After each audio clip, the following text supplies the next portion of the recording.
Hello guys, welcome to another video. Welcome to Stony Talks Football, where today I'll just be giving you a tour of the quarterfinals FIFA World Cup 2022. And to jump into it real quick, remember Brazil are facing Croatia. What a clash there. Brazil are the favorite, are many people's favorite going into this World Cup. Will they manage to pass Croatia and go into the semi-finals? Find much about that when you watch that game. And we go next into it, Netherlands versus Argentina. It is an exciting game. What a mouth-watering clash. Remember back in 2014, this Argentina side denied Netherlands to reach the finals.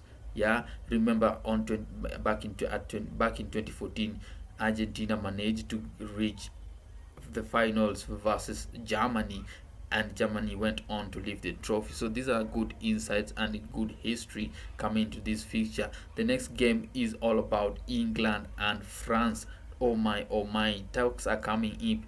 Different conversation, different discussions. 1v1. Is it Walker versus Mbappe? You see, you look at the other side. Is it Dembele versus Maguire? So many discussions are rising, and what, oh my, just to finish with this, yeah, Morocco versus Portugal. It is an exciting side. They are both sides to watch, good and interesting. Morocco, I'm still team Morocco. That's what I was talking about earlier in the previous video, and here we are, and they are proving something. But I feel these are really tough test for them, because they are going into the next stage of this competition where it is so much intense. Remember, now all eyes on you. All the teams are like out. You are the teams to be watched, and I feel like Morocco, they have so much confidence. You look at that stadium. I was talking to a friend the other day, and he was telling me that, oh my, the stadium was marvelous. Yeah, the stadium was awesome. So many Moroccan fans, because he was talking about Qatar fans all were on Morocco's side, African fans were on Moroccan side, and now the Moroccan fans, they were outstanding. Nobody could touch them, so to say. Okay, and that's what football is all about. And cheering and going to the next phase of in the next stage. I feel it's a tough test for them. And I look into that fixture, and I feel match fitness is going to be a problem. Yeah, physicality of the game, you see. And then when you look at the squad depth and the injuries, this is what is going to finish Morocco. The fight that they pulled against Spain, it was awesome. And if they can take it to the next stage and contain this, Portugal side until the penalties, then Bono comes in, the big guy. He's I know people are saying no, there was a lot of noise in the crowd and all that, so taking penalties with this other side. No, I feel like Morocco is a player. That's why I call it Spanish affair, really, because I didn't know Bono until I asked a friend, who is he again?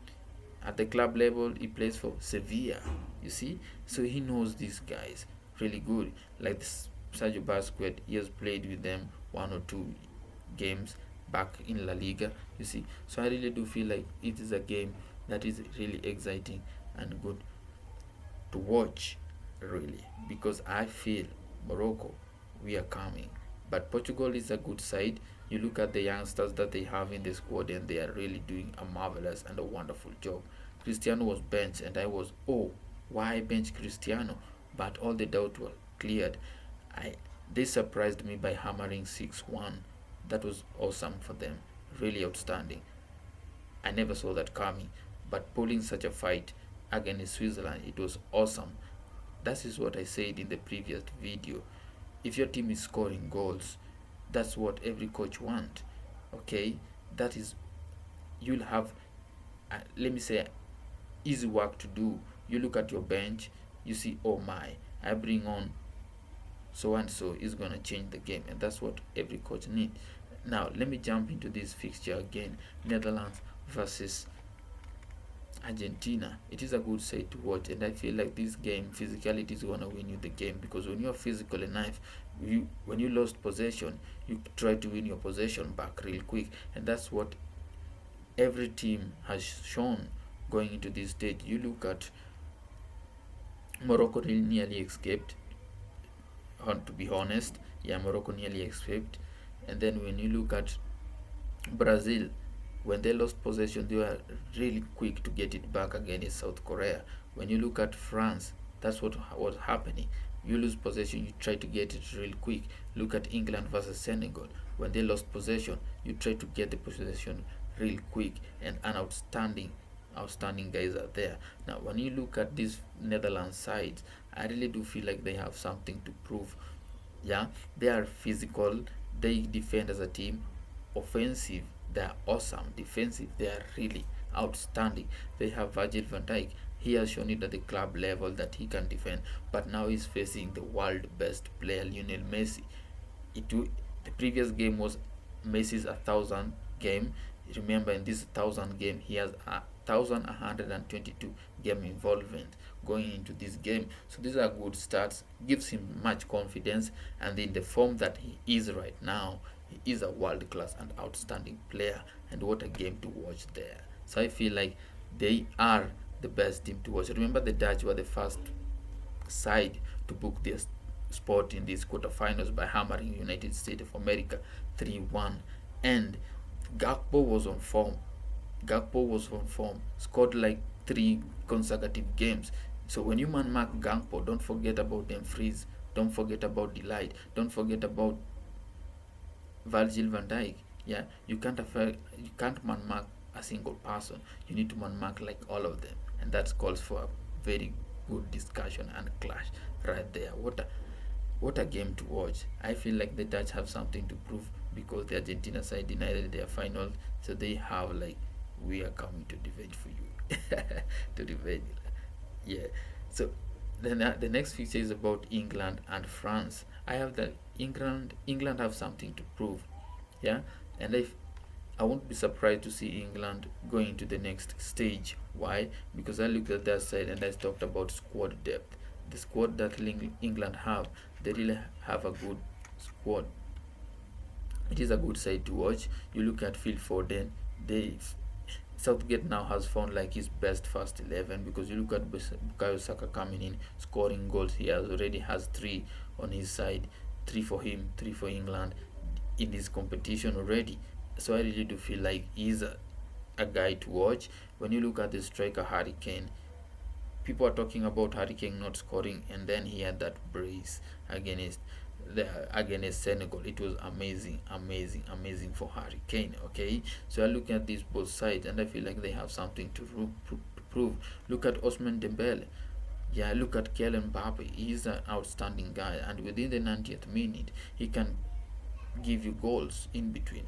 You look at the way he just made it at the back of the net against the other side that they played against in the round of 16. It was amazing, and it was awesome against Poland. It was amazing, guys.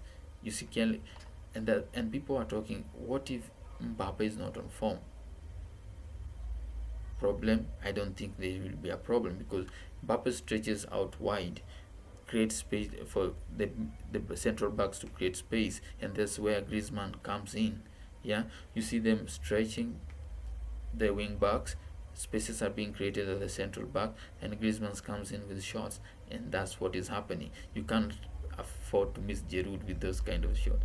Yeah, because when the rebounds come and all that, we know Giroud, when it comes to head balls, is an outstanding striker, and I want to see him extend his goal scoring form going into this France game. But I really feel it's a tough test for them. Will they defend? Remember, they have the trophy. Will they defend? Because they are the defending champions. Yeah. Now, to go into this game, this next fixture, I want to talk about is Brazil versus Croatia. I really do feel like Brazil have a good side to watch. Really, they are a good side to watch, and I look at how they are playing. They're defending collectively. They're attacking collectively, and our discussion will arise about Neymar, about his match fitness. Should he start? Should he not start? You see, but he cleared every doubt in that South Korean game. He was outstanding. He was marvelous. You see, he was really. I was looking at Neymar playing, and I was like, oh my, I needed to be in this form going into each and every game in this tournament, because I feel like they are going to proceed. They are going to be the favorite in this game against Croatia. But at the same time, you look at the Croatian side, they have Modric, they have Kovacic, they have so many outstanding players. You can't rule out Perisic. He's a player that can give you anything at the middle of the game. Okay, so I really do feel like I I don't want to make it a discussion about single players, but I look at both teams and I feel like Brazil, I got it to carry the day. Why? Because Brazil have been outstanding. Really, they have been outstanding. Remember, in the Cameroon game that they lost, they had made 9 changes, and there was a total different style of play. And I looked at the South Korean game. Now the players that were in, it was a game that was amazing. I was entertained fully. If you are not entertained, then I think you don't love Brazil. yeah, yeah. If you're not entertained in that game, I think you have some issues with Brazil. But I feel they are a good side to watch, and I want you to tell me what you think down in the comments below. Because going into this other stage, teams have something to prove. Teams have something to prove. Sorry for Spain and that. And what happened to Spain? It was really bad. Remember, that left Spain being, they've only managed to win their 3 games since they win the trophy back in 2010. It means they've only managed to win their 3 of their games. Yeah, it is a blow for them. Bad starts, really. And you can't go into the World Cup, into each and every game when you have issues. And that's why I feel England are going to carry the day. When you look at the game or the fight that they pulled against Senegal, it was amazing. But the backroom problems about France is what is going to harm them. The injuries, yeah, they are missing their best players, and they really have so many young talents. But young, do they have experience going to this real tournament? And that's what happened with Nico Williams back in Spain. That's why they had to bring him off. They had to take him off the pitch and bring, Sarabia, because of it. It will be a bad. Let me not use a bad word for this. I don't know how to put it, but it won't be a good picture, really. You see, because when Rashford lost the penalties, Bukayo Saka, it was a really tough situation for such young players, and that's what we don't want going into this tournament, because we need these players. And right after World Cup, people are back in the leagues, so many discussions are coming up and interesting to say. So tell me what you think really down in the comments below, guys, because I do feel like it is an interesting game. And if you're feeling this video, remember to hit the subscribe button, so that if I get to upload a video like this, it is right there on your notification. Thumbs up for those who are watching. Subscribe.